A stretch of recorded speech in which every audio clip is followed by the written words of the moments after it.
பின்னாட்களில் அவர் நன்மை செய்ய போகிறார், இதை நாம் சகித்துதான் நீங்க இருக்கிற நிலைமை அது எவ்வளோ மோசமா இருந்தாலும் உங்களோடு இருக்கிறவர் பெரியவர்.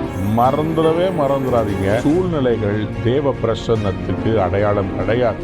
அவ்வளவு ஒரு பிரம்மாண்டமா ஒரு அந்த இடத்துல அந்த மாதிரி எல்லாரும் அப்படியே தேவர் அமேஸ்ட். நான் ஒரு ஓரத்துல நின்றுட்டு பார்த்துட்டு நிக்கிறேன். நான் யார் நடத்துற கூட்டமோன்ற மாதிரி.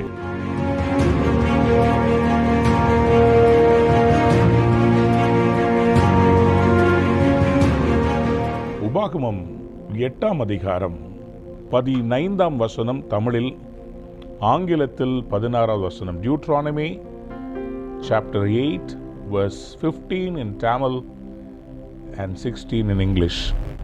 உன்னுடைய பின்னாட்களில் உனக்கு நன்மை செய்யும் பொருட்டு, so that in the end it might go well with you, உன்னை சிறுமைப்படுத்தி உன்னை சோதித்து கொள்ளிவாய் சர்ப்பங்களும் தேள்களும் தண்ணீர் இல்லாத வறட்சியும் உள்ள பயங்கரமான பெரிய வனாந்தர வழியாய் உன்னை அழைத்து வந்தவரும் உன் பிதாக்கள் அறியாத மன்னாவினால் வனாந்தரத்திலே உன்னை போஷித்து வந்தவருமான தேவனாகிய கர்த்தரை நீ மறவாமலும். என்ன அருமையான ஒரு வசனம்! உன் பின்னாட்களில் உனக்கு நன்மை செய்யும் பொருட்டாக, பின்னாட்களில் நன்மை செய்யும் பொருட்டாக ஆண்டவர் என்ன பண்ணாரா? He humbled you, he tested you. எப்போதுமே ஆண்டவர் எதையுமே எடுத்தோன்னு கொடுக்க மாட்டார். அவருடைய பிள்ளைகளுக்கு ஆண்டவர் சில டெஸ்ட் வச்சு கொடுப்பார். அந்த டெஸ்ட் வச்சு அதில் அவர்களுக்கு பின்னாட்களில் நன்மை செய்வதற்காக. ஸ்கூல் படிக்கிறோம், எக்ஸாம் எழுதுகிறோம். அந்த ஸ்கூல் படிக்கும்போது, அந்த எக்ஸாம் எழுதும்போது கஷ்டமாக தான் இருக்கும். ஆனால் அந்த எக்ஸாம் எழுதி முடித்த பிறகு காலத்துக்கும் சந்தோஷம். இப்போ மறுபடியும் போய் +2 எக்ஸாம் எழுதுறீங்களா?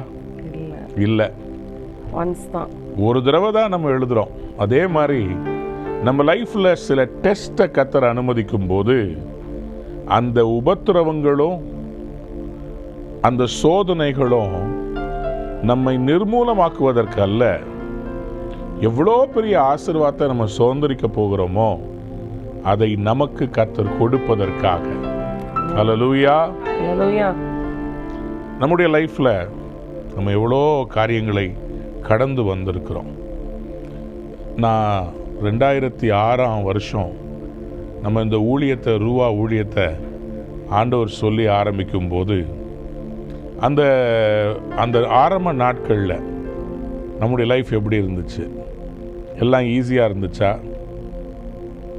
இந்த வசனத்தில் சொன்னப்பட்டதை போல தான் பெரிய தரிசனம் தெரிஞ்சிச்சு.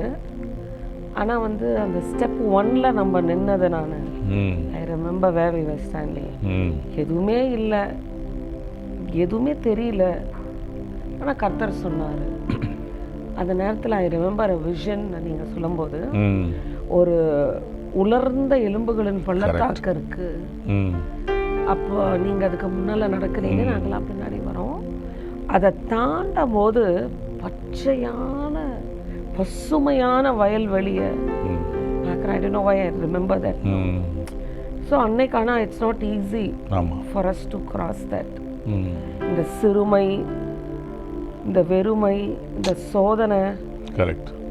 அந்த +2 எக்ஸாம் எழுதுறத போல அந்த ஒன்ஸ் நிறைய எக்ஸாம் நீங்கள் எழுதிருக்கீங்க, பல எக்ஸாம்ஸ். இல்லை, அதில் இப்போது ஒரு சாதாரண டாக்டர் ஆகணும்னா MBBS, ஆனால் ஒரு சர்ஜியன் ஆகணும்னா அடுத்தது MD, அடுத்தது ஒரு ஸ்பெஷலிஸ்ட் ஆகணும்னா அதுக்கே ஸ்பெஷலிஸ்டாக இருக்கிற இன்னும் நிறைய ஹையர் எக்ஸாம்ஸ் இருக்குது. அப்போது அந்த எக்ஸாம்ஸ் எல்லாம் எதுக்குன்னு சொன்னால் மேலே மேலே உயர்த்துவதற்காக அந்த எக்ஸாம்ஸ் நம்மளை தகுதிப்படுத்துகிறது. இப்போ ஆண்டவர் நம்ம லைஃப்பில் நமக்கு சில டெஸ்ட்டை வைக்கிறாருன்னா கண்டிப்பாக நம்மளை தோற்கடிப்பதற்காக அல்ல. பிசாசு சோதனைக்காரன், ஆண்டவர் நம்மை பொல்லாங்கினால் சோதிக்கிறவர் அல்ல. ஆண்டவர் ஒரு டீச்சர் மாதிரி எக்ஸாம் வச்சு பிள்ளைங்கள்லாம் பாஸ் பண்ணி அடுத்த லெவலுக்கு போகணும்னு நினைக்கிற ஒரு டீச்சர். நான் விசுவாசிக்கிறேன் நமக்கு கொடுத்த கொஸ்டின் பேப்பர் வந்து வேற லெவல் கொஸ்டின். பல டெஸ்ட் பல டெஸ்ட். திரும்பி பார்த்தா எவ்வளவோ சூழ்நிலைகளை தாண்டி கர்த்தர் நம்ம இன்னைக்கு ஜீவனோட உட்கார்ந்துருக்கிறதே ஒரு பெரிய ஜெயம், ஆண்டவருடைய பெரிய கிருபை. பெரிய கிருபை. நான் இன்னைக்கு பார்த்து கொண்டிருக்கிற அருமையான தெய்வ பிள்ளைகளுடைய உற்சாகத்துக்காக, விசுவாசத்துக்காக சொல்கிறேன். யோசேப்புக்கு கர்த்தர் வாக்குத்தத்தம் கொடுத்தார். வாக்குத்தத்தம் கொடுத்த பிறகு, தரிசனங்களை கொடுத்த பிறகு நேர் எதிர்மறையாய் நடந்தது. இவர் பார்த்த தரிசனத்தில் இவர் அரிக்கட்டுகள் நிற்கிறதாகவும், சகோதரருடைய அரிக்கட்டுகள்லாம் முகங்குப்புற விழுந்து இருக்கிற மாதிரி இவர் பார்க்குறார். ஆனால் நடந்தது என்னென்னா, இவர் தூக்கி குழியில் போடுறாங்க. ஸோ நம்ம பார்த்த தரிசனம் ஒன்று, கர்த்தர் திரள் கூட்டமான ஆத்தும அறுவடையை காண்பித்தார். ஆனால் நம்ம குழியில் போட்ட மாதிரி நம்ம முதல்ல நம்ம சர்ச்சை ஆரம்பித்தது ஒரு அண்டர் கிரவுண்டில். நேம் போர்டு போடுறதுக்கு கூட இடம் இல்லை. அந்த அண்டர் கிரவுண்டில் அந்த ஓனர் மேலே நேம் போர்டு போட விடலை. ஏன்னா சர்ச்சுன்னும் போது அதை கொஞ்சம் இளக்காரமாக பார்த்தாங்க. அவர்கிட்ட கெஞ்சி அந்த இடத்துல இருந்தோம். அண்டர் கிரவுண்டில் ஏசி ரிப்பேர் ஆகிடும், ஃபேனு போட்டால் எல்லாருடைய மூச்சு காற்றும் அப்படியே அந்த அறைக்குள்ளேயே அது சுழன்று சுவர்களெல்லாம் அப்படியே வேர்த்துரும். நீங்கள் எப்படியும் ஒரு 3 ட்ரெஸ்ஸு மாற்றிடுவீங்க. பக்கத்தில் இருக்கிற ஒரு வீடை வாடகைக்கு எடுத்து வச்சு ஒரு நாளைக்கு 3 ட்ரெஸ்ஸு கொண்டு அந்த முதல் ஆராதனை, அந்த ஃபஸ்ட்டு ஆராதனைக்கு ஒன்று, சில நேரத்தில் வர்ஷிப் முடியும் போதே ஒரு ட்ரெஸ்ஸை போய் மாற்று. ஏன்னா அப்படியே ஃபுல்லாக ஊற்றும். போய் மெசேஜுக்கு காணிக்கை எடுக்கும்போது பக்கத்தில் போய் ட்ரெஸ்ஸை மாற்றிட்டு மெசேஜுக்கு நிற்கும்படி இருக்கும். ஆனால் அதை விட அந்த அந்த பெரிய தரிசனம், ஃப்ரீடம்ன்ற தரிசனம் கொடுக்கும்போது அந்த மழை வந்துச்சு. நீங்கள் சொல்கிறீங்க இந்த ஃப்ரீடம் இஸ்ரேல் போயிட்டு வந்த பிறகு பண்ணணுன்ட்டு, அளவில்லாத தண்ணி. ஆனால் இன்றைக்கும் எனக்கு ஞாபகம் இருக்குது, அதே இடத்துல அந்த தண்ணியிலேயே ஒரு பக்கம் நின்று ப்ராக்டிஸ் பண்ணி அந்த உற்சாகம் ஆனால் குறையில, சூழ்நிலையை பார்த்து தரிசனத்தை நம்ம ஒரு நாளும் விட்டு கொடுக்கல. ஆம்ப்ளிஃபையர் எல்லாம் அந்த ஈரப்பதம் உள்ளே ஏறி ஆம்ப்ளிஃபையர் ஃபயர் ஆகுது.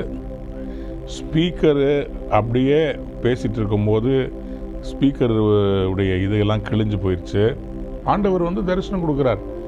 இந்தியாவின் எழுப்புதலுக்காக அநேக வாலிபர்கள் ஆராதனையில் எழுப்பணுன்றதுக்காக இதை செய்யணும் அப்படின்னு சொல்லி இஸ்ரேலில் கெத்செமனே தோட்டத்தில் ஜெபிக்கும்போது பெற்ற அந்த தரிசனத்தை சொல்லுறேன். அப்போது இந்த மழை தண்ணி உள்ளே அந்த பேஸ்மெண்ட், அந்த குழியில் பயங்கரமாக தண்ணி.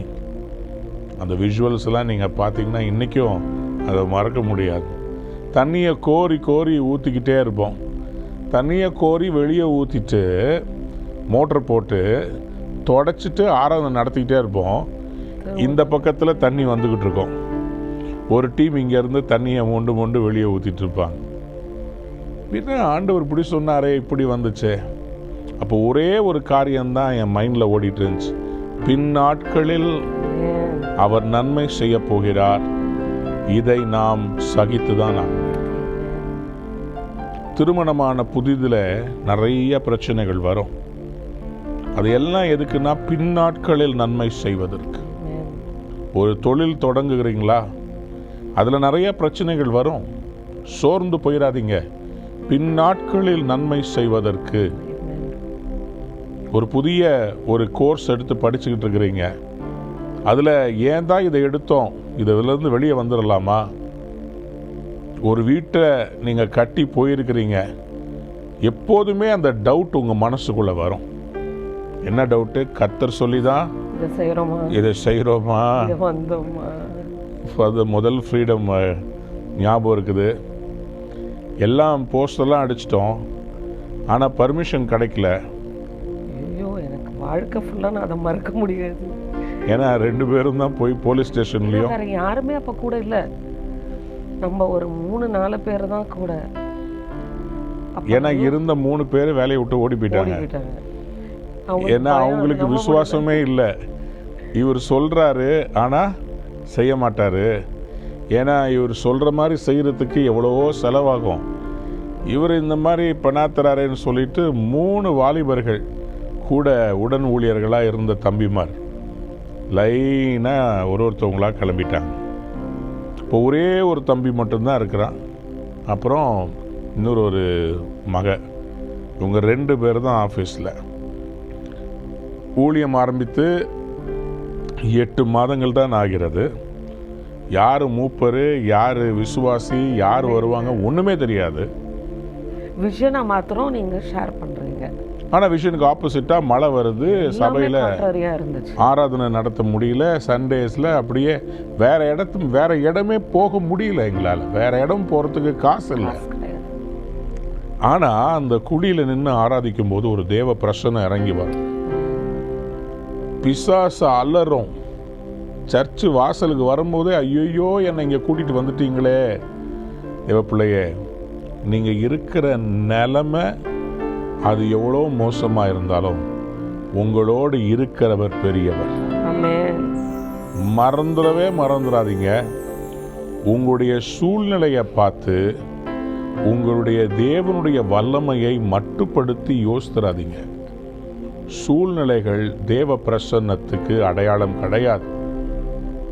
தானியேல் சிங்கக்கெபியில இருந்தது, அது தேவ பிரசன்னத்தினுடைய அடையாளமாய் இருந்தது. எப்படி கேட்குறீங்களா? குழியில் போட்டாதானே சிங்கம் சாப்பிடாம தானியேல் உயிரோடு வச்சது தேவ பிரசன்னம் தானே. It is not your circumstance, it is the presence of God. Amen. That is more important. புரியவே புரியாது, ஏன் இது நடக்குதுன்னே புரியாது. மைண்டில் எனக்கு இன்றைக்கு வரைக்கும் ரூவா ஊழியத்தில் நாங்கள் வைராக்கியமாக ஊழியம் செய்கிறதுக்கு காரணம் பின்னாட்களில் நன்மை செய்யும் பொருட்டு. பின்னாட்களில் எனக்கு ஆண்டவர் நாம் மகிமைப்படுவதாக. இப்போது கிட்டத்தட்ட நம்ம 30 ஃப்ரீடம் கிட்ட நடத்தியிருக்கோம்ல. இந்த 18 ஆண்டுகளில் 30 ஃப்ரீடம் எல்லாம் பல பெரிய பெரிய படைமுயற்சி கூட்டங்கள். இதை தவிர வட இந்தியாவில் பல மிஷனரி கூட்டங்கள், அறுவடை கூட்டங்கள், சபைகளை கட்டி கொண்டு வருகிறோம், மிஷனரிகளை தாங்கி வருகிறோம். தொலைக்காட்சி ஊழியங்கள் 18 ஆண்டுகளாக தொடர்ந்து செய்யும்படி கர்த்தர் கிருபை செய்தார். இப்போ இதெல்லாம் பார்க்கும்போது என்னைக்காவது உங்களுக்கு இந்த ஒரு மனசில் ஒன்று வந்திருக்குதா? என்ன பாஸ்டரோட நம்ம கல்யாணம் கட்டி இன்றைக்கி வரைக்கும் நமக்கு ஒன்றுமே இல்லாமல் நிற்கிறோமே அப்படின்னு உங்களுக்கு யோசனை வந்திருக்குதா? இல்லை, அப்படி வந்ததே இல்லை. ஏன்னா அந்த பெரிய விஷனை ஒன்றுமே இல்லாத போது, எப்படி ஆபிரகாமுக்கு குழந்தையே இல்லாத போது வானத்தை பாரு, பூமியில் இருக்கிற மணலை பாருன்ற போல கர்த்தர் நம்மளை கூப்பிட்டு சொல்லும் பொழுது அது நமக்கு அப்படியே ஃபுல்லாக நமக்குள்ளே டவுன்லோட் ஆயிருச்சு. அதனால we always knew that God has something best and big. So அதுக்கு நேராக தான் கர்த்தர் நம்மளை சோதிச்சு, கொள்ளிவாய் சர்ப்பங்கள் இதை போட்டதெல்லாம் நம்ம லைஃப் தான். நம்ம ஒருவேளை நம்மளை சோதிக்கலைன்னா பொண்ணா நம்மளால முன்னிற்க முடியாது. இன்னொன்று நான் பார்த்தது என்னன்னா, நான் இந்த டிவோஷனில் ஒரு ஷேரிங் வித் ஆர் ஸ்டாஃப், செங்கடல் 2 பிளக்கிறது, யோர்தான் கடந்து போகிறத பார்த்தேன். அதான் நான் சொன்னேன், உங்களுக்கு ஒரு வேளை ஆப்ஷன் இருக்குது.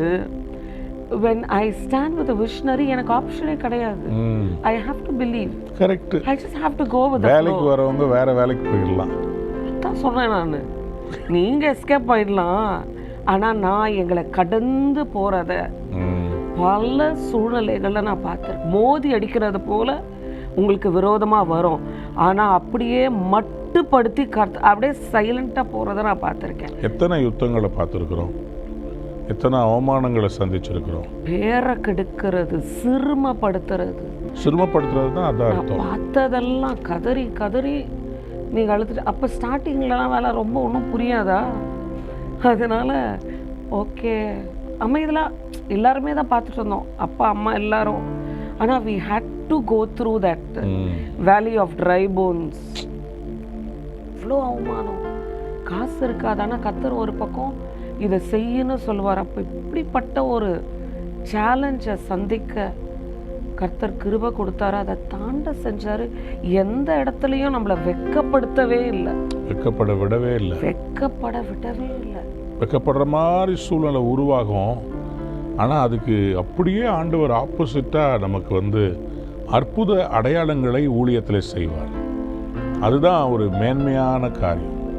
அன்பார்ந்தவருடைய பிள்ளைகளே, வேதம் சொல்கிறது யோசேப்பை குறித்து சங்கீத புஸ்தகத்தில் அவர் சொன்ன வார்த்தை நிறைவேறும் அளவும் அவருடைய வசனம் அவனை புடமிட்டது.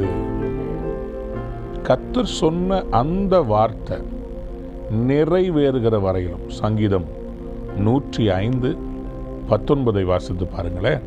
கர்த்தர் சொன்ன வார்த்தை நிறைவேறும் அளவும் அவருடைய வசனம் அவனை புடமிட்டது. Until the word of God came true in his life, the word of God tested him. அவர் சொன்ன வார்த்தை நிறைவேறும் அளவும். இன்னைக்கு நிறைய பேர் அந்த வார்த்தை நிறைவேறுவதற்கு முன்பாக வருகிற அந்த சோதனையிலே சோர்ந்து போய் விடுகிறார்கள். விட்டு கொடுக்கறதில்லை, ஆண்டவர் புடமிடுவதற்கு விட்டு கொடுப்பதில்லை. நான் பார்த்ததெல்லாம் உங்ககிட்ட இருந்து நான் கற்றுக்கிட்டது. Every time when you are tested, because நான் ஃபஸ்ட் ஸ்டாண்டாக இங்கே விட்டு கொடுக்கறத தான் நான் பார்த்தேன். கேள்வி கேட்கல, எதிர்த்து பேசல, நொந்துக்கலை. சரி ஆண்டவரே, என்னமோ என்னை வச்சு செய்கிறீங்க, நான் முழுமையாக சரண்டர் பண்ணி நான் விட்டு கொடுக்குறேன். அப்படி விட்டு கொடுக்கும்போது சூழ்நிலையை தலைக்கீழாக மாற்றினதை என் கண்ணால் நான் பார்த்துருக்கிறேன். சம்டைம்ஸ் நம்ம வந்து நம்முடைய உபத்திரவங்கள் வழியாக நம்ம போகும்போது ஃபஸ்ட்டு புரியலை. நம்ம வந்து ஒரு சில பேர் சொல்லுவாங்க எதிர்நீச்சல் போடணும்னு சொல்லுவாங்க. ஆனால் நான் நம்புகிறேன், நம்ம கர்த்தருடைய கையில் இருக்கும்போது அவர் தான் அந்த பாதையவே வகுத்திருக்கிறார். ஸோ அந்த எதிர்நீச்சல் போடுறத விட அவருடைய ஃப்ளோ நம்மளை கொண்டு போகிற அந்த பாதையில் நம்மளை விட்டு கொடுத்து அந்த ஃப்ளோலையே விட்டுறணும். இப்போ தண்ணியில் ஒருத்தவங்க முங்காமல் இருக்கணும்னா தண்ணி அவங்கள பிடிக்க வைக்கணும். ஃப்ளோட் பண்ணணும்னா பாடியை விட்டு கொடுத்தாதான் தண்ணியில் பாடி ஃப்ளோட் ஆக முடியும். இல்லை இந்த தண்ணியோட நான் போராடுவேன்னு சொன்னால் உங்கள் வெயிட்டு உங்களை கீழே இழுத்துரும். அதே மாதிரி தான் பரிசுத்த ஆவியானவர் நம்மை ஒரு சிங்கத்துக்கு முன்னாடி போய் நிறுத்துறாருன்னா ஏன் சிங்கம் வந்துச்சுன்னு கேட்காம இந்த சிங்கத்தை என் முன்னாடி நிற்க வச்சாருன்னா என்கிட்ட என்னமோ எதிர்பார்க்குறாரு. இந்த பிரச்சனையின் மூலமாக எனக்குள்ளே இருக்கிற தேவ வல்லமை, எனக்குள்ளே இருக்கிற தேவனுடைய அழைப்பு, எனக்குள்ளே இருக்கிற தேவன் கொடுத்த தாளந்து வரோம், அதை வந்து கர்த்தர் பயன்படுத்த போகிறாருன்றத நம்ம புரிந்து கொள்ள வேண்டும். ஏன்னா அந்த உபத்திரவத்தில் தான் எப்படி ஒரு பழத்தை அரைச்சி பிழிஞ்சு வடிகட்டி அந்த ஜூஸை குடிக்கிறோமோ, உங்கள் முகத்தை பார்க்கணுமே இசையா, உன்னோட கூட இருந்து நான் எனக்கு இன்னும் ஞாபகம் இருக்குது. எங்கேயோ ஏர்போர்ட்லேருந்து வரீங்க, ஏசி வேலை செய்யலை, அன்றைக்கி பயங்கர ப்ராஃபட்டிக்காக சர்வீஸ் போகுது அண்டர் கிரவுண்டில். அப்போ நீங்கள் அப்படியே இந்த ப்ராஃபஸி சாங் அப்படியே பாடுறீங்க, எல்லாரும் கதறி கதறி எழுதாங்க. எனக்கு ஞாபகம் இருக்குது. ஏன்னா அந்த ஃப்ளைட்டில் வந்து ஃபுல்லாக ஏசியிலேருந்து வந்துட்டு திடீர்னு அந்த இடத்துல வந்து அப்படியே வேர்த்து ஊற்றுது, ஃபுல் கூட்டம் வேறு, ஃபுல் கூட்டம். எனக்கு என்ன பண்ணுறேன்னே தெரில. எனக்கு வந்து அந்த வேர்த்து விட்டதில் எனக்கு வந்து ஒரு மாதிரி வீசிங் மாதிரி ஆகிட்டு என்னால் சரியாக ப்ரீத் பண்ண முடியல. அப்போது இந்த வசனம் என் மனசில் வருது, உன்னோடு கூட இருந்து நான் செய்யும் காரியங்கள் பயங்கரமாக இருக்கும். யாத்திராகமம் 34ஆம் அதிகாரம் 10வது வசனம். அதை ஆண்டவர் ஞாபகப்படுத்துகிறார். அதுதான் ஊழியத்துக்கு ஆண்டவர் கொடுத்த வாக்குத்தத்த வசனம். ஸோ அதை கர்த்தர் ஞாபகப்படுத்துகிறார். அதை ஞாபகப்படுத்தும் போது எனக்கு என் மைண்டில் வந்து அது ஆணித்தரமாக அது வந்து வருது. என்னன்னு, உன்னோடு கூட இருந்து நான் செய்திடும் காரியங்கள் பயங்கரமாயிருக்கும். உன்னோடு கூட இருந்து நான் செய்திடும் காரியங்கள் பயங்கரமாயிருக்கும். இந்த பாடலை பாடும்போது அநேக பேர் தேம்பி தேம்பி அழுது அபிஷேகத்தில் தண்ணி வந்து கீழே தரையெல்லாம் ஈரங்க, ஆனால் அதுலேயே விழுந்து கிடப்பாங்க. அபிஷேகத்தில் முழங்கால் தண்ணியிலேயே முழங்கால் போட்டு கதறுவோம். மேடையில் நின்றுருப்பேன் சிஸ்டர், கீழே ஞாபகம் இருக்குது, தூண்கிட்ட நீங்கள் நின்று அழுதுகிட்டு இருப்பீங்க. பிள்ளைங்கள்லாம் சின்ன பிள்ளைங்க எல்லாம் தண்ணியில் விளையாடிட்டு இருப்பான். பெண்ணி கோல்டு பிடிக்க போகுது, எதை பற்றியும் யோசிக்கல. அந்த அந்த இடத்துல இருந்து வந்த பாடல்கள் தான் இந்த பாடல். உன்னோட கூட இருந்து நான் செய்திடும் காரியங்கள் பயங்கரமாக இருக்கும்னு ஆண்டவர் சொன்னது அந்த இடத்துல தான். அங்கேருந்து தான் இந்த ஃப்ரீடம்க்கு நாங்கள் போனோம். அந்த உபத்திரவத்தில் இருந்தால் ஆண்டவருடைய வார்த்தைகள் எல்லாம் எங்கள் நிறைவேறினதை நாங்கள் பார்த்தோம். உன் பின்னாட்களில் உங்களுக்கு நன்மை செய்யும் பொருட்டாக. அன்பானதுடைய பிள்ளைகளை, திரும்பி பார்த்தா ஏராளமான காரியத்தை. ஃபஸ்ட்டு ஃப்ரீடம் அப்போது ஃபஸ்ட்டு டே 3 மணிக்கிட்ட தான் நமக்கு, எனக்கு நல்ல ஞாபகம் இருக்குது, நம்ம எல்லாரும் சேரை தொடச்சி ஆல்பர்ட் அண்ணன்லாம் வந்துட்டாங்க. அவ்வளோ ஒரு பிரம்மாண்டமாக ஒரு அந்த இடத்துல அந்த மாதிரி எல்லாரும் அப்படியே தேவர் அமேஸ்ட். நான் ஒரு ஓரத்தில் நின்றுக்கிட்டு பார்த்துட்டு நிற்கிறேன். நான் யார் நடத்துகிற கூட்டமோன்ற மாதிரி இல்லை, அதை நம்ம சவுண்ட் செக் பண்ணும்போது அந்த ரிஹர்சல் அன்னைக்கு கரெக்டு இன்னமும் எல்லாரும் அழுதோம்ல, எல்லாரும் அப்படியே பிரமிச்சு போய். முந்தின நாள் சாயந்தரம் 6 மணிக்கு கமிஷனர் ஆஃபீஸில் பர்மிஷனுக்காக உட்காந்துட்ருக்குறோம். இப்போ எனக்கு ஃபோன் பண்ணி சொல்கிறாங்க, இந்த மாதிரி வந்து சவுண்ட் சிஸ்டம் வந்து புறப்பட்டுமா வேண்டாமா, ஸ்டேஜ் போடுறது நிறுத்திடலாமா, இல்லாட்டி சார்ஜ் போடுவாங்க, அதனால கிரவுண்டில் வந்து விட மாட்டேன்றாங்க, ஸ்டேஜ் போடுறது நிறுத்த சொல்கிறாங்க, இந்த மீட்டிங் நடக்காது ஏன்னா பர்மிஷன் கிடைக்கலன்னு சொல்லிட்டு அந்த கிரவுண்டில் இருக்கிறவங்க வந்து சொல்ல ஸ்டேஜ் போடுறது நிப்பாட்ட நாங்கள் 2 பேரும் கமிஷன் ஆஃபீஸில் உட்காந்துட்டுருக்குறோம். ஒரு பக்கம் போய் இந்த ஸ்டேஷன் போகணுன்றாங்க, அந்த ஆஃபீஸ் போகணுன்றாங்க, எல்லா இடத்துலையும் உட்காந்துருக்கோம். ஆனால் கர்த்தர் சொல்கிறாரு, நான் சொன்ன வார்த்தை நிறைவேறும். அன்றைக்கு அந்த கூட்டத்தை நடத்துறதுக்கு அவ்வளோ போராட்டம், யுத்தங்கள். ஆனால் அந்த இடத்துல வந்து பாட ஆரம்பிக்கும் போது அன்பார்ந்தவுடைய பிள்ளைகளை, அங்கதான் பாவியம் என்னையும் அன்பால் அணைத்தீரே என் இயேசு ராஜா நன்றி. நானும் என் அன்பு மகள் செரி இந்த பாடலை நாங்கள் பாடும்போது ஏராளமான வாலிபர்கள் இந்த பாடலை நாங்கள் பாடும்போது ரட்சிக்கப்பட்டார்கள். எங்களுக்கு ஒன்றுமே புரிய மாட்டேங்குது. அந்த பெரிய ஸ்டேஜ், இத்தனை ஆயிரக்கணக்கான குழியில் தண்ணீரில் நின்று ஆராதிச்சிட்டு இருந்த எங்களுக்கு கர்த்தர் சொன்ன அந்த வாக்கு தத்துவம் அந்த 3வது நாளில் YMCA ராயப்பட்டால அப்போ என்ன நடந்துச்சு, நீங்கள் என்ன பார்த்தீங்க? அப்போ தேவ மகிமை அளவில்லாமல் இறங்கி வந்துச்சு. ஜனங்க ஒட்டஞ்சு அடிச்சுக்கிட்டு அழுது உப்பு கொடுக்கறத பார்த்தோம். அடுத்தது அந்த வர்ஷிப்பை வந்து அடுத்த டைமென்ஷனுக்குள்ள கர்த்தர் கொண்டு போகிறது. அப்போ தெரியல, அப்படி ஆராதிக்க முடியுமா? இப்படி அந்த ப்ரெசன்ஸ்குள்ளே கொண்டு போய் பண்ணுறதெல்லாம் வந்து எல்லாருமே we were amazed. ஏன்னா அதுக்கு முன்னாடி வர்ஷிப் பண்ணும்போது கைத்தட்டி பாடுற ஒரு 2 பாட்டு, அதுக்கப்புறம் காணிக்கைக்கு ஒரு பாட்டு, அப்புறம் கடைசி பாட்டு. ஆனால் ஆராதனைன்றது டீப்பர் வர்ஷிப் மீனிங். அன்பார்ந்த பிள்ளைகளை, இன்றைக்கும் அதுதான் நமக்கு மேண்டேட்.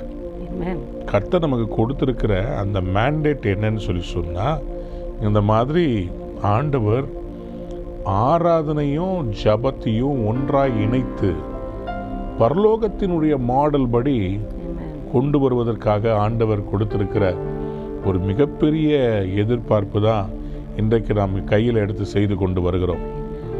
இந்த விஷன், இந்த மாடலை கர்த்தர் நமக்கு எங்கே சொல்லி கொடுத்தார்? இஸ்ரவேல் தேசத்துக்கு போகும்போது அந்த இடத்துல எப்படியாக the worship moment and the prayer moment பரலோகத்தில் இருக்கிறத போல பூலோகத்திலையும் செய்யப்பட வேண்டும் என்று அங்கே தான் நமக்கு அந்த ரெவலேஷனையும் அந்த வெளிப்பாடையும் கொடுத்து, இது இப்படி தான் செய்கிறதுக்கு கர்த்தர் நம்ம அழைச்சிருக்காருன்றதை கர்த்தர் உறுதிப்படுத்தினார். அப்போது எப்படி அந்த துதியை, எப்படி சூரியன் உதிக்கிற திசை தொடங்கி அது அஸ்தமிக்கிற திசை வரைக்கும் அவருடைய துதி பலிகளை ஜாதிகளுக்குள்ளும் ஜனங்களுக்குள்ளும் நம்ம பிரசித்தி படுத்த வேண்டும். எப்போதுமே நம்ம கொஞ்ச நேரம் அப்படி ப்ரைஸ் பண்ணுவோம், அப்புறம் அப்படியே விட்டுருவோம். ஆனால் இடைவிடாமல் தேவனை எப்படி ஆராதிக்கிறது, ஸ்தோத்திர பலிகளை சொல்கிறது, இன்னும் இன்டிமெசிக்குள்ளே எப்படி போவது அப்படின்றத எல்லாவற்றையும் இஸ்ரவேல் தேசத்தில் போகும்போது கர்த்தர் அந்த இடத்துல தான் நமக்கு கற்றுக் கொடுத்தார். ஒவ்வொரு நாளும் பலி செலுத்த வேண்டும். ஒவ்வொரு விதமான பாடல்கள், praise songs, worship, intimacy, பல காரியங்களை கர்த்தர் நம்ம கொண்டு தெளிவாக தீர்க்கதரிசிகள் மூலமாக உரைக்கப்பட்டது. துதி பலிகளை தேசங்களுக்குள்ள எஸ்டாப்ளிஷ் பண்ணணும். ஆமாம், எனக்கு நல்ல ஞாபகம் இருக்குது. நம்ம இந்த பல காரியங்களை எல்லாம் நம்ம கடந்து போய் கொண்டிருக்கும் போது இஸ்ரவேல் தேசத்துக்கு நம்ம போயிருந்தப்போ ஆண்டவர் தெளிவாக அங்கே ஒரு வல்லமையான தீர்க்கதரிசி, அந்த அம்மா பேர் சிண்டி ஜேக்கப்ஸ். அவங்க தான் பிரசிடென்ட் ட்ரம்ப் அடுத்ததாக அவர்கள் தான் வருவார்கள் அமெரிக்க ஜனாதிபதியாக என்று தீர்க்க தரிசனம் உரைத்த அந்த அம்மா. அவங்க தீர்க்க தரிசனமாக என்னை அழைத்து அவர்கள் பேசின அந்த வார்த்தையை நான் இப்பொழுது உங்களுக்கு காண்பிக்க விரும்புகிறேன். எதுக்குன்னா, கவனிங்க, உங்களுக்கு என்ன தான் உபத்திரவம் இருந்தாலும் தீர்க்க தரிசியினால் காக்கப்பட்டான் என்கிற அந்த வார்த்தை. ஒரு பக்கம் பயங்கர உபத்திரவங்கள் ஓடிக்கிட்டு இருக்குது. அங்கே போய் இஸ்ரவேலில் நாங்கள் போய் ஜெபிக்க போயிருக்கிறோம். உலகம் முழுவதும் ஜெப வீரர்கள் வருவார்கள். உலகம் முழுவதுக்கும் ஜெபிப்போம். அப்போது இந்த தீர்க்க தரிசன வார்த்தையை கர்த்தர் கொடுத்தார். என்ன கொடுத்தார் என்பதை நான் சற்று உங்களுக்கு காண்பிக்கிட்டோம். இதை கேட்குறீங்களா? He's got muscles. Okay, both of you two men. All right. Whoa. Take him down. I'll prophesy anyway. And the glory of the Lord will rise upon Chennai. I'm going to pour out my spirit upon Chennai.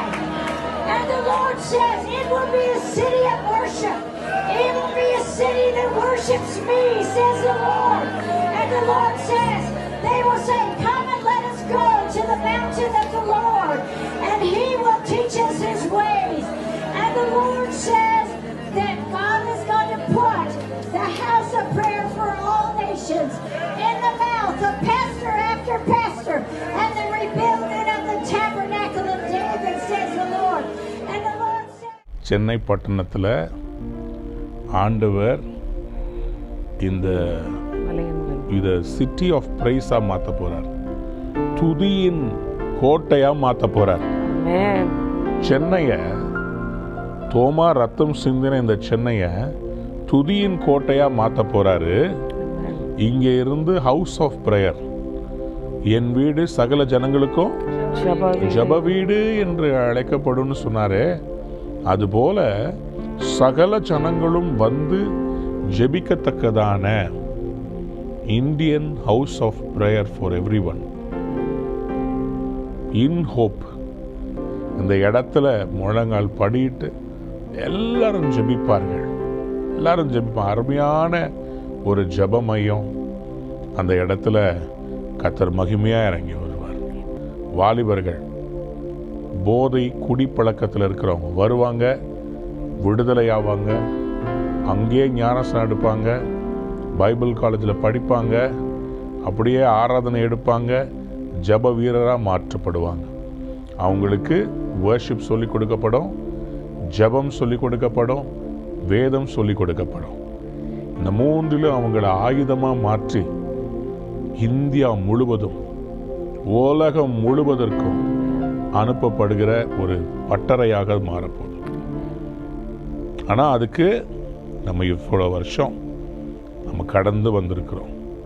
So இப்போது இதெல்லாம் பார்க்கும்போது இந்த வசனம் சொல்கிறது எவ்வளோ ஆச்சரியமாக இருக்குதுல்ல? என்ன சொல்லியிருப்பட்டிருக்குது? உன் பின்னாட்களில் உனக்கு நன்மை செய்யும் பொருட்டு உன்னை சிறுமைப்படுத்தி உன்னை சோதித்து கொள்ளிவாய் சர்ப்பங்களும் தேள்களும் தண்ணீர் இல்லாத வறட்சியும் உள்ள பயங்கரமான பெரிய வனாந்தரம் வழியாய் பல வேலைகளில் ஒரு டெசர்ட்ல நின்னதை போல நம்ம அந்த சீசன் ஆஃப் வில்டர்னஸை கடந்து வந்தோம். ஆனால் நான் ஆக்சுவலாக உங்களை ரொம்ப பாராட்டணும். ஏன்னா எனக்காவது ஆண்டவர் பேசுகிறாரு, நான் அவர் கேட்குறது. ஆனால் நான் சொல்கிறத கேட்டு கூட நடக்கிறது கொஞ்சம் கஷ்டமான காரியம்தான். ஏன்னா நான் உபத்திரவப்படும் போது எனக்கு ஆண்டவர் தேத்துறது என்னன்றது தெரியும். ஆனால் என்னன்னு தெரியாமல் கூட நடக்கிறது ரொம்ப கஷ்டமான காரியம். You were walking up because you trusted the word of God. The word. You trusted the anointing on my life, and you trusted the ministry that God has given us. ஆகவே தான் இல்லையே அப்போத்துல இருந்தே பெரிய காரியம் அதனால தான் பெரிய காரியம்லாம் பாடிட்டு இருந்தீங்க. அதனால தான் பெரிய காரியம்னு பாடணும். நம்ம பிரச்சனையே தான்ப்பா பாட்டாக வந்துச்சு வெளியே. இல்லை, நம்முடைய லைஃப் தானே பாடலாக வந்து பிறந்துக்கிட்டே இருக்குது. ஒவ்வொரு அனுபவமும் பாட்டாக மாறுது. Every emotion of yours is captured as a song. இப்போ இன்னும் துதிப்பேன்னு பாடுறோம்னா அப்போ இரவும் பகலும் துதிப்பேன். அதுதான் எனக்கு எவ்வளோ போராட்டங்கள் வந்தாலும் நான் அதுலேயும் துதிப்பேன்றதுக்கு தானே பாடணும். உங்களை ஆசீர்வதிக்கும்படி வாக்கு பண்ணின அந்த ஆண்டவர் இவ்வளவு நாள் உங்களை புடமிட்டதே உங்களை பொன்னாக மின்னப்படும்படி தான். நிச்சயமாக செய்வார். எப்படி செய்வார்? எசேக்கியல் 39:25. ஆதலால் கர்த்தராகிய ஆண்டவர் சொல்லுகிறது என்னவென்றால், அவர்கள் தங்கள் அவமானத்தையும் பயப்படுத்துவார் இல்லாமல் தாங்கள் சுகமாய் தங்கள் தேசத்தில் குடியிருக்கும் போது எனக்கு விரோதமாய் தாங்கள் செய்த எல்லா துரோகத்தையும் சுமந்து தீர்த்த பின்பு நான் யாக்கோபின் சிறையிருப்பை திருப்பி இஸ்ரவேல் வம்சம் அனைத்துக்கும் இறங்கி என் பரிசுத்த நாமத்துக்காக வைராக்கியமாய் இருப்பேன். யாராவது ஒரு அல்லேலூயா சொல்லுங்க. வைராக்கியமா இருப்பேன்னு சொல்றார். அவங்க அவமானங்களை எல்லாம் சுமந்து தீர்த்த பிறகு, அவங்க எல்லா துரோகத்தையும் நான் மன்னிச்சு முடிச்ச பிறகு, அவங்களுடைய எல்லா உபத்திரவங்களையும் அவங்க தாண்டி வந்த பின்பு, நான் அவங்க வம்சத்துக்கே இறங்கி என் பரிசுத்த நாமத்துக்காக வைராக்கியமா இருப்பேன். உங்களுக்கும் எனக்கும் ஆண்டவர் தரித்த ஒரு பரிசுத்த நாமம் இருக்கிறது. அவர் அதுக்காக வைராக்கியமா இருப்பார். அவர் அது நிமித்தம் நம்மை ஆசீர்வதிப்பார். இன்றைக்கு உங்கள் லைஃப்பில் நீங்கள் எதிர் வழியாக கடந்து போகிறீங்க. 29ஆம் வசனத்தை நீங்கள் வாசித்து பார்க்கும்போது அது எப்படி வைராக்கியமாக இருப்பார் என்று சொல்லி அதில் அழகாக எழுதியிருக்குது. நான் இஸ்ரவேல் வம்சத்தார் மேல் என் ஆவியை ஊற்றினபடியினால் என் முகத்தை இனி அவர்களுக்கு மறைக்க மாட்டேன் என்று கர்த்தராகிய ஆண்டவர் சொல்லுகிறார் என்றார். கைகளை உயர்த்தி ஒரு அல்லேலூயா சொல்றீங்களா? When God restores the blessing, anointing will flow through you. Amen. When the restoration happens, anointing will flow through you to the nations. யாக்கோபை புடமிட்டார், எல்லாம் செஞ்சார், கொண்டு வந்து திருப்பி நிறுத்தின பிறகு தேசங்களுக்குள்ளே, இத்தனை பேர் ஆமேன்னு சொல்ல விரும்புறீங்க? ஹல்லேலூயா. தேசங்களுக்குள்ளே அந்த அபிஷேகம் கடந்து போகும்படி கர்த்தர் அற்புதங்களை செய்வார். ஆமேன் சொல்றீங்களா? ஹல்லேலூயா. கண்டிப்பாக கர்த்தர் இந்த வசனத்தின் மூலமாய் இந்த நாளில் இனி அவருடைய முகத்தை உங்களுக்கு மறைக்க மாட்டேன்னு சொல்லி வாக்குத்தத்தம் பண்ணுகிறார். இனி நீங்கள் மறக்கப்படுவதில்லை, இனி நீங்கள் உபத்திரவத்தில் நீங்கள் நடப்பதில்லை. அப்படிதான் இந்த ஊழியம் இவ்வளவு தூரம் உயர்ந்து வளர்ந்து வந்திருக்கிறது. அன்னைக்கு நம்ம 2 பேர் மட்டும் விசுவாசித்தோம், பேசினோம், ஊழியங்கள் ஆரம்பித்தது. இன்றைக்கு திரள் கூட்டமான ஆத்துமாக்களை கர்த்தரை நடத்துகிறோம். 13 வகையான ஊழியங்கள் மூலமாக, சபை ஊழியம், நெசா மூலமாக தொண்டு செய்து வருகிறோம், மிஷனரி ஊழியங்கள், இன்னும் ஒளிநாடாக்கள், சோஷியல் மீடியா, ரூவா தொலைக்காட்சி, பத்திரிகை ஊழியம், இப்படி 13 வகையான வித்தியாசமான ஊழியங்களை ஒவ்வொரு நாளும் ஒரு சேனை வாலிபர்களோடு இணைந்து இந்த ஊழியம் கட்டப்பட்டு வருகிறது. காலையில் அதிகாலையில் திருமுகத்தை தேடி, அதுக்கு பிறகு ரேமா வார்த்தை, மத்தியானம் ஜெபமே ஜெயம், இரவில் அந்த உபவாச ஜெபத்தில் விசேஷமான செய்திகள், இப்படி ஊழியங்கள் நடந்து கொண்டே இருக்கிறது. கர்த்தர் பயன்படுத்தி கொண்டே இருக்கிறார். முழு நேரமாக நாங்கள் ஊழியம் செய்து வருகிறோம். வேற எந்த பிஸ்னஸோ வெந்த சைடு இன்கமோ எதுவும் கிடையாது. எல்லாமே கர்த்தருக்காக. ஆண்டவர் அப்படிப்பட்ட ஒரு வாழ்க்கையை கொடுத்ததுக்காக நன்றி செலுத்துறேன். உங்களுக்கு இன்னைக்கு சொல்றார் ஆண்டவர், இனி உங்களுக்கு வரப்போகிற அந்த நன்மையின் நிமித்தமாக கர்த்தர் உங்களை நடத்தினாரு. ஆனால் இனிமேலும் உங்களை அப்படி நடத்த மாட்டாரு. இனி உங்களை கர்த்தர் ஆசீர்வாதமாக வைப்பாரு. உங்களுடைய சிறையிருப்பை திருப்பிட்டாரு. புறஜாதிகளுக்குள்ளே கர்த்தர் இவர்களுக்கு பெரிய காரியங்களை செய்தார் என்று சொல்லப்படும். எத்தனை பேர் ஆமேன்னு சொல்ல விரும்புறீங்க? ஹல்லேலூயா. அதுதான் விழுந்து போன தாவீதின் கூடாரத்தை கர்த்தர் மறுபடியும் எடுப்பித்து கட்டுவேன். ஆமென். திறப்புகளை அடைச்சு பழுதானவைகளை சீர்படுத்தி இத்தனை வருஷம் கர்த்தர் நம்மை இவ்வண்ணமாய் ஒவ்வொரு காரியத்தையும் செதுக்கி செஞ்சதை போல ஒவ்வொருவருக்கும் கர்த்தர் செய்ய போறார். பின் நாட்களில் உனக்கு நன்மை செய்யும் பொருட்டு. யோபுவினுடைய முந்தின நிலைமையை பார்க்கிலும் அவன் பின் நிலைமையை ஆசீர்வதித்த ஆண்டவர் உங்கள் பின் நிலைமையை ஆசீர்வதிப்பார். உங்களுடைய முந்தின நிலை அது கஷ்டமாக தான் இருந்திருக்கும், ஆனால் உங்களுடைய பிந்தின நிலைமையை கர்த்தர் மாற்றிடுவார். கர்த்தர் மாற்றி உங்களை ஆசீர்வாதமாக வைப்பார். நம்ம ஃபஸ்ட்டு நமக்கு இருந்த 2 வீலரை ஆண்டவருக்குன்னு கொடுக்கும்போது, நமக்கு ஊழியத்துக்கு போகிறதுக்கு வாகனம் இல்லாமல் இன்னொரு அண்ணன் அவங்க நமக்காக அவங்க 2 வீலரை கொடுத்தாங்க. 2 வீலரில் ஒரு ஊழியத்துக்கு போனோம், டீமாக கீபோர்ட்லாம் எடுத்துகிட்டு போனோம், வாகனம் இல்லை. அப்போது நம்ம ஃப்ரெண்டு பேட்ரிக் அவர் ஒரு செகண்ட் ஹேண்ட் காரை வாங்கி கொடுத்தார். அந்த காரை போட்டு நம்ம கேமரா வாங்கி டிவி ஊழியத்தை ஆரம்பித்தோம். ஒரு மைக்கு கூட கிடையாது. இன்னொருத்தவங்க கிட்ட போய் பொருசவாக்கத்துலேருந்து எடுத்துகிட்டு வருவோம். சனிக்கிழமை இரவு 2 ஸ்பீக்கர் பாக்ஸு, ஒரு ஆம்ப்ளிஃபையர், ஒரு மைக்கு, ஒரு கீபோர்ட் கேபிள், இதை எங்ககிட்ட இல்லாமல் பொருசவாக்கத்தில் இருக்கிற ஒரு நண்பர்கிட்ட இரவலாக வாங்கி வந்து சண்டே காலையில் பயன்படுத்திட்டு சண்டே மத்தியானத்துக்குள்ளே கொண்டு போய் கொடுக்கணும். ஏன்னா சண்டே ஈவினிங் அவங்களுடைய வீட்டில் ஜெபம் இருக்கும். கொஞ்சம் முன்ன பின்ன ஆயிட்டா ரொம்ப பிரச்சனை ஆகிடும். ஒயர் அழுக்காக இருந்தால் சில நாள் திடீர்னு இல்லை எங்களுக்கு வேணும்னு சொன்னாங்கன்னா அங்கே இங்கே ஓடி போய் ஹையருக்கு எடுக்கிறதுக்கு ஓடணும். இப்படி ஒன்றும் இல்லாமல் ஆரம்பித்த இந்த ஊழியம் இன்றைக்கு பல இடங்களில் பிரான்ச்சஸில் நம்முடைய ஊழியத்திற்கான உபகரணங்களை கர்த்தர் கொடுத்து நடத்தி கொண்டு வருகிறார். இது எல்லாம் ஆண்டவர் நமக்கு கிருபையாய் கொடுத்தது. இன்றைக்கி இந்த அழகான இந்த செட்டை போட்டு இன்றைக்கி இந்த லைட்ஸு, இந்த கேமரா, இது எல்லாமே இதுக்கு ஒரு விலைக்கிரயம் இருக்குது. இதுக்கு முன்னாடி எவ்வளவோ கண்ணீர். ஃபஸ்ட்டு கம்ப்யூட்டரில் நம்முடைய வீடியோ டிவி ப்ரோக்ராமை எடிட் பண்ணுறதுக்கு கம்ப்யூட்டர் இல்லாமல்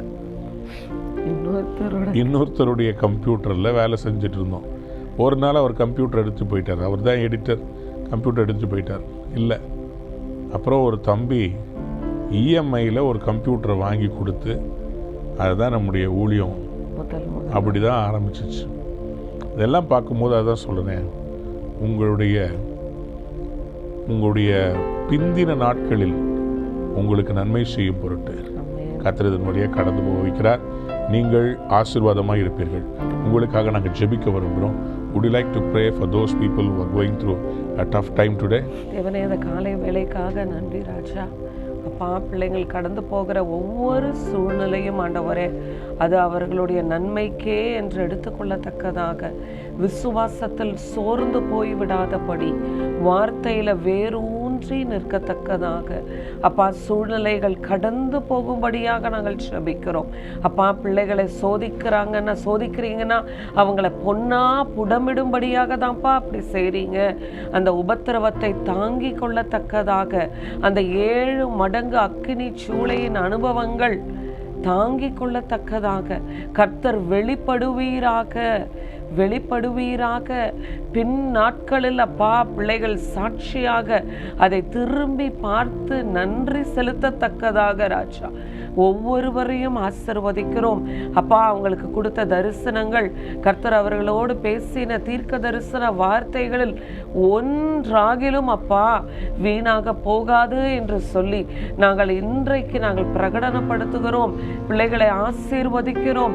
அப்பா, கஷ்டப்பட்ட நாட்கள், வேதனைப்பட்டு அவமானப்பட்டு சிறையிருப்பின் நாட்கள், வனாந்தரமான வாழ்க்கை சூழ்நிலைகள் இயேசு கிறிஸ்துவின் நாமத்தினால மாறுகிறதற்காக இந்த டிவைன் ரிவர்சல்ல நாங்கள் பேசுகிறோம் ராஜா. அப்பா, கற்பாறையிலிருந்து கண்மலையிலிருந்து எப்படியாக தண்ணீரை வர வைத்தீரோ, அதே போல பிள்ளைகளுக்கு ஒரு கடினமான சூழ்நிலைகளுக்குள்ள கடந்து போறாங்கப்பா. அந்த கடினத்திலிருந்து ராஜா ஒரு நன்மையை செய்வீராக, ஒரு அற்புதத்தை செய்வீராக. ஒவ்வொருவரையும் ஆசீர்வதிக்கிறோம் ஆண்டவரே. சோர்ந்து போய் விடாதபடி அப்பா, அவர்களுக்கு இருக்கிற பலத்தோடே கடந்து செல்லத்தக்கதாக அப்பா, கர்த்தர் அவர்களுக்காக காரியங்களை வாய்க்க செய்ய போறீங்க. இன்னும் ஒவ்வொருவரையும் ஆசீர்வதிக்கிறோம். ரூவா டிவி மூலமாக இணைந்திருக்கிற ஒவ்வொரு தேவ பிள்ளைகள் வாழ்க்கையிலும் இந்த வசனம் ஆம் என்றும் ஆமேன் என்றும் ராஜா அப்பா நிறைவேறத்தக்கதாக, குடும்பமாய் சந்ததி சந்ததியாய் ஆசீர்வதிக்கப்படத்தக்கதாக இப்படி கரத்திலேயே ஒப்பு கொடுத்து ரூவா சுவாச காற்றை அனுப்பி ஜெயம் எடுத்து ஜெபிக்கிறோம் நல்ல பிதாவே. ஆமென், ஆமென். என் ஆத்துமாவே கர்த்தரை ஸ்தோத்திரி, முழு உலமையுடைய பரிசுத்த நாமத்தை ஸ்தோத்திரி. என் ஆத்துமாவே கர்த்தரை ஸ்தோத்திரி, கர்த்தர் செய்த சகல உபகாரங்களையும் மறவாதே. ஆமென், ஆமென். அன்பார்ந்த தேவனுடைய பிள்ளைகளே, கர்த்தர் உங்களை ஆசீர்வதிப்பாராக. இந்த நாளில் நீங்கள் செய்கிற எல்லாவற்றிலும் தேவனுடைய கரம் உங்களோடு கூட இருந்து உங்களை வழி நடத்துவதாக. இன்றைக்கு நாங்கள் கொடுத்த இந்த செய்தியை நீங்கள் கேட்கும் போதே கர்த்தர் உங்களுக்கு அற்புதம் செய்வார். அன்பான நேயர்களே, இந்நிகழ்ச்சியில் கொடுக்கப்பட்ட வாக்குத்தத்தங்களும் தீர்க்க தரிசன வார்த்தைகளும் உங்களுக்கு ஆசீர்வாதமாய் இருந்திருக்கும் என்று நாங்கள் நம்புகிறோம். நீங்கள் பெற்ற ஆசீர்வாதங்களையும் ஜெப விண்ணப்பங்களையும் மற்றும் உங்கள் காணிக்கைகளையும் அனுப்ப வேண்டிய எங்கள் முகவரி: ரூவா ஊழியங்கள், எண் 82, ஜவஹர்லால் நேரு சாலை, சிம்ஸ் மருத்துவமனை எதிரில், வடபழனி, சென்னை 26. உங்கள் காணிக்கைகளை ஆன்லைன் மூலமாக எளிதாக செலுத்தலாம்.